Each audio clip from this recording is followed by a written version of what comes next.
2,583 Nigerians killed, 2,164 abducted in 3 months. Lled emerges winner in APC ward primary. Kenya to extradite Binance executive who escaped from Nigeria. And on the foreign scene, South Africa's ANC loses Zuma party name battle. Hello, welcome to News Updates on Trust TV. I am Lilian Ogazi. And now to the news.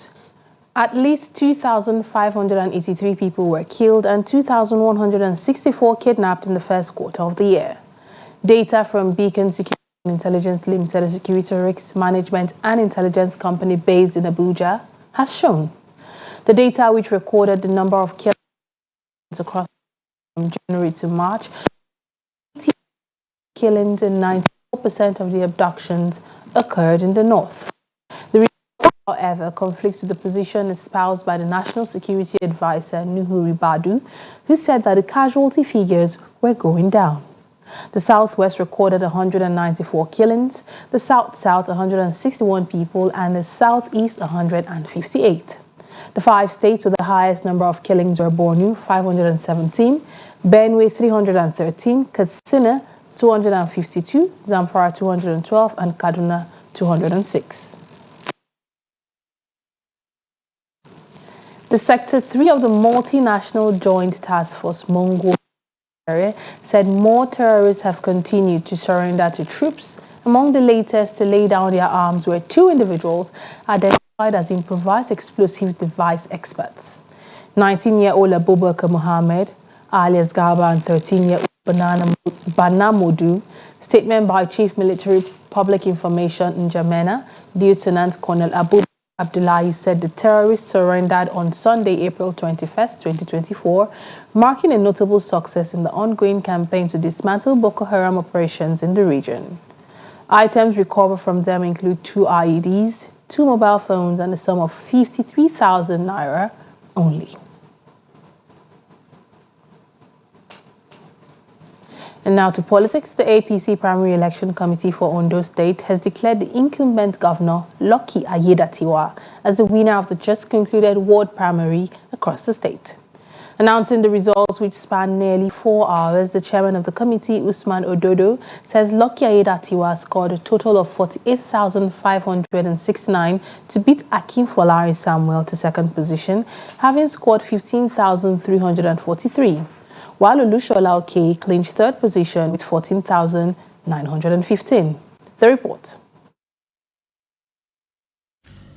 The waiting for the announcement of the ward primary eventually takes place at the Dome Hall after the scheduled election at Okitipupa local government. The arrival of the committee chairman signaled the beginning of the long-awaited exercise, and the returning officers of each local government were called to announce the results. The returning officer of Ife-Dore local government says no election took place there due to crisis. Even as we were proceeding, we were warned that there was shooting in the entire wards and the area. We refused and said we will proceed to the scene and see for ourselves, having been mandated by the committee to go to the local government. We went. The entire wards, we tried to coordinate around the entire wards. We couldn't find any human being in the ward. After the announcement of the remaining 17 local government areas, the incumbent governor was announced as the winner, having scored the highest number of votes cast. And in accordance with Section 84, subsection 4C of the Electoral Act 2022, the nomination of the candidate with the highest numbers of votes shall be ratified by a special Congress by members of the party in the state as the governorship candidate of APC in the November 2024 governorship election in Ondo State.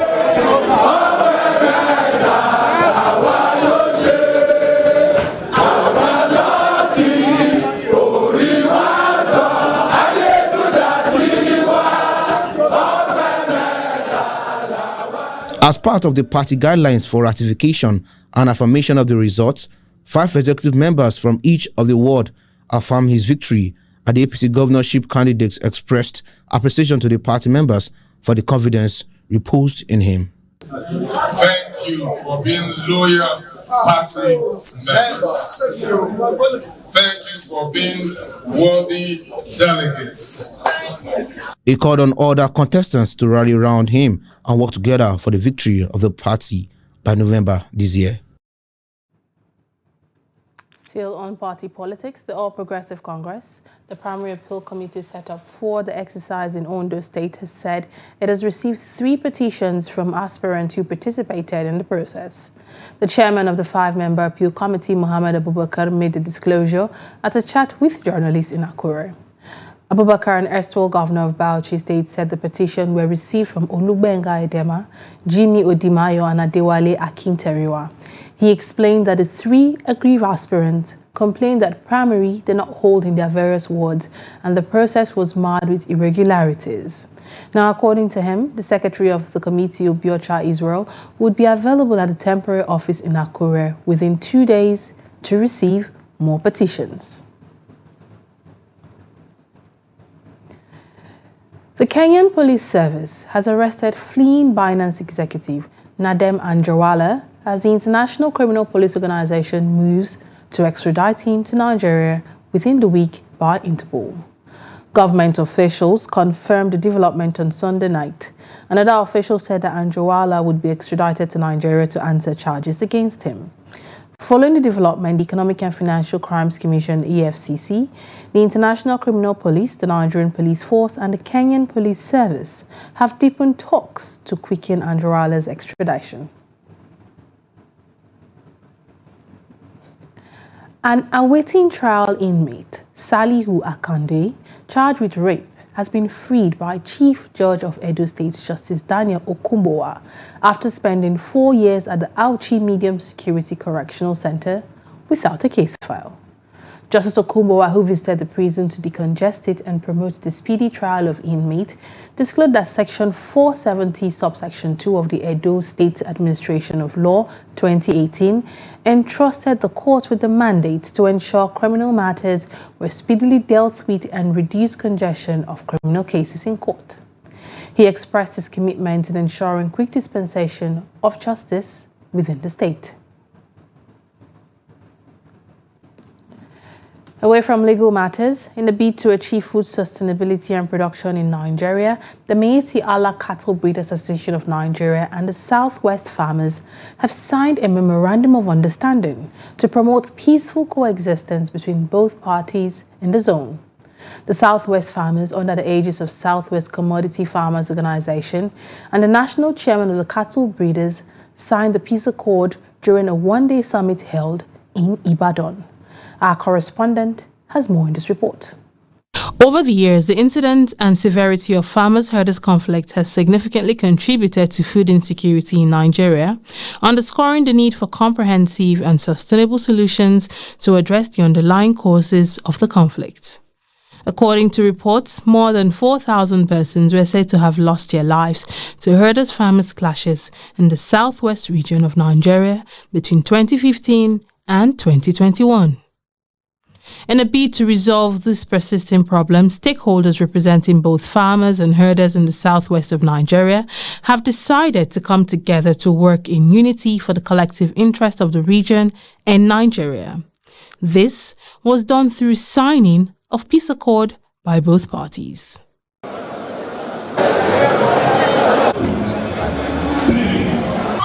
farmers in the southwest and the herders have agreed to work together for the unity of farmers, for the progress of agriculture, so that conflicts will be resolved amicably within the stakeholders. As you can see, the pastoralists in the southwest are born and brought us here in the southwest. They are indigenous of the southwest. Some of them, if you ask them to leave the southwest, they won't know where to go because they were born and brought us here. They have intermarried with the Yorubas, so they are part and parcel of the southwest.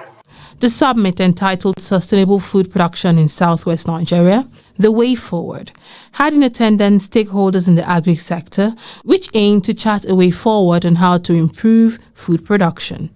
We farmers cannot just sit down and believe that this is how we have been doing it before, so it will continue. If you do things the way it had been done, then you are going to get the same result. So we need to change. It's time we are talking to ourselves, talk to the government to rescue us, and we need roundtable discussion with the herdsmen. When we correct ourselves in love, there will be no war. There won't be any controversies. We'll be able to address our issues peacefully and amicably. The initiative marks a pivotal moment in efforts to address the long-standing tensions between farmers and herders in the region to ensure food sustainability in Nigeria. Away from that, a controversy is brewing following reports that a Chinese supermarket in the Federal Capital Territory, Abuja, does not allow Nigerians access to shop in the facility. The supermarket, situated at the China General Chamber of Commerce along Umar Musa Yaradua Road in Abuja, is acclaimed as a destination for Chinese cuisine and beverages. Investigations revealed that the management of the store gave the directive at the beginning of the year without giving reasons. Currently, we are at the Chinese chamber, Airport Road, Abuja. So we can hire my friend, up to 3 or 4 here. So we are not allowed to enter the Chinese supermarket. So it's not a joke, it's not a lie. In there, Abuja right now, we did the place. Now show the environment. That's the place, that's the building. So apparently, we are trying to, we been want to try enter the place, maybe know how far. But we have that now, our Nigerian people. Now moving over to Adamawa, where the state governor Amadu Fintri has pledged the commitment of the government to rebuilding the Yola main market days after a devastating inferno destroyed goods worth of hundreds of millions of naira. The governor made the announcement during an assessment visit while noting that the market will be remodeled and upgraded to a more modern facility to accommodate vibrant economic activities. We have set up a government high-powered committee to look into the whole incidents and recommend to government what government should do to them as palliative and also as a permanent solution to what is happening. In no time, the report will come to my table, but what I'm assuring them is that this market will be rebuilt. We'll rebuild in a modern way. We'll rebuild with structures that will stand the test of time, that will be fire resistance. This is my assurance to them. And this rebuilding of this market, which is in the capital of Jimeta, in the capital of Adamawa, the center of the commercial city, will be rebuilt in less than 1 month. I'm going to VIA and look at how we can go into emergency to build this market so that they can continue their life in the normal way.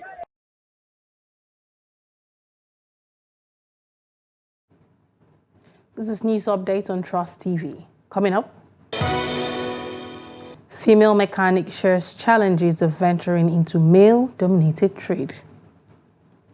More news when we return this day.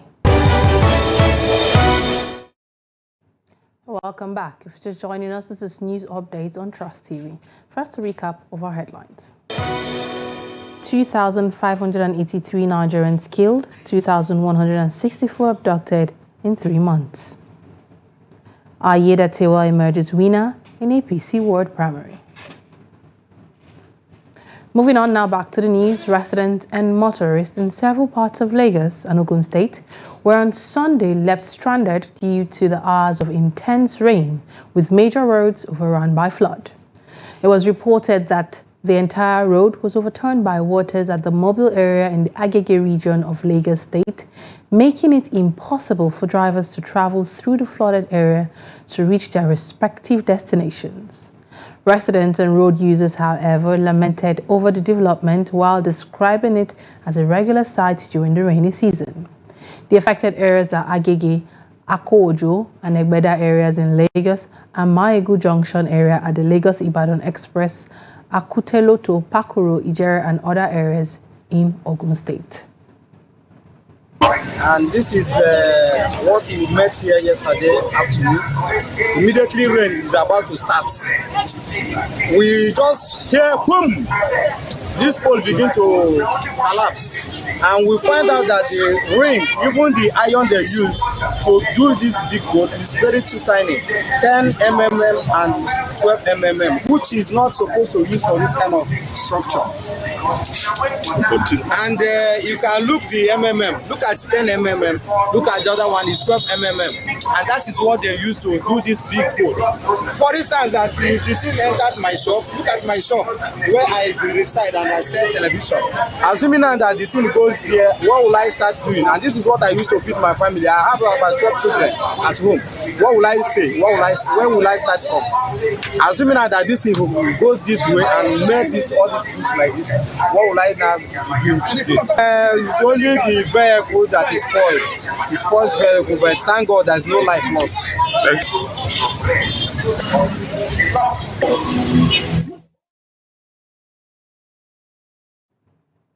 Still in Lagos State, a female mechanic who's based in Lagos, Adeyemi Faithia Tinuade, has been speaking on the challenges she faces for venturing into a trade that is seen as a predominantly male vocation. Tinuade, who shared her time with Trust TV's Aishat Momo, says despite such challenges, she's committed to fulfilling her dream of making the best of her job. The report. Adeyemi, a young and talented female mechanic who decided to take up the male-dominated job out of her passion for the profession, narrates how her journey started in the industry and the challenges that come with it. The young mechanic recalled that her career started during one of the holidays in secondary school, adding that since then, she has not given up on her dreams of being a competent mechanic. I wanted to be an engineer, but was an aeronautical engineer. So I said, it's only one university that is studying, that is offering this course. So I just said, let me switch to being a mechanical engineer. And where my mom works, there is a mechanic village near the place. I said, let me start from somewhere. And then I was in SS2. When we were on holiday, I resumed there. I did my holidays there, and when we resumed after my SS3, I returned back to the mechanic yard, and I continued. From there, I went to school. I finished my ND, and I'm still doing it because that's my passion. That's what I love doing. It's my safe space. I love being an engineer.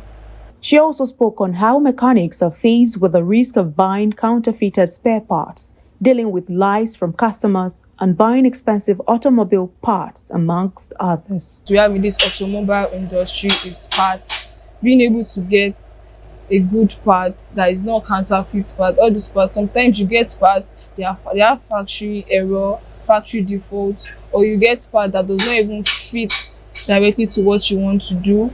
Or maybe you are with a customer and the customer might be lying to you that this is what is wrong with it. This is what is wrong. You have to talk your way. You have to talk. You have to do all this stuff before you can hear the truth from some customer. But that is not a major problem. It's a minor. That one can be fixed. But we just want to beg the government to make this economy a little bit easier for us, because the rate of dollar is getting higher day by day. For we import these parts, and anytime we go to the market to get a new one, it's increased. When you buy something this amount today and you get to the market the next time and you get it at higher rates, it's not good, and it's bring down the quality and everything of this. Adeyemi, who urged Nigerian youth to remain focused in the pursuit of their dreams and not relent until they are achieved, however, called on the federal government to come to the economic aid of its citizens to enhance productivity and reduce the burden of unemployment. Meanwhile, the Independent Petroleum Marketers Association of Nigeria says it is expecting that the Dangote refinery will reduce the price of its diesel further to about 700 naira per litre. The national president of IPMAN, Hamid Fashola, stated this on Wednesday while appreciating the Dangote refinery for reducing the price of diesel from over 1,200 naira to 1,000 naira. Fashola maintained that the marketers have high expectations that the prices of diesel would still go down. Now, according to him, the rebound of the naira against the dollar would bring about an appreciable reduction in the diesel price. Dangote began the sale of diesel about 2 weeks ago, crashing the cost of diesel from 1,600 naira per litre to 1,250 naira per litre. Last Tuesday, the refinery announced another price cut to 1,000 naira per litre.